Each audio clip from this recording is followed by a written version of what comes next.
toan. Att det ska frysa. Kallt väder och lite sömn. Ja, att man ska somna vid eldvakten kanske. Kanske att det ska regna. Det blir blött, värmar blir blöta. Det blir inte så kul ut. Lite sömn. Kondition. Att få skoskav. Jag får testa på det här med militären lite. Det är nog att det ska... Typ att det ska läcka i tältet och att det ska bli kallt och så. Det skulle väl bli om det är kaos, alltså om det är kaos i läget. Regn.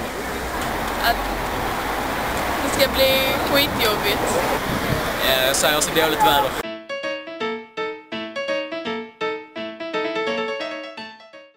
Övningarna.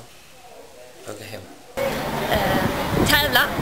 Typ allting med att vara med hela klassen och sånt, det ska bli kul.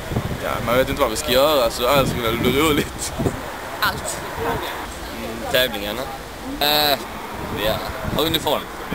Jag vet inte. Allt. Att jag kan lita överhuvudtaget. Precis. Typ bygga tält och tävla. Det blir samarbetet med varandra. Hinderbana. Att förbättra sammanhållningen i klassen. Allting.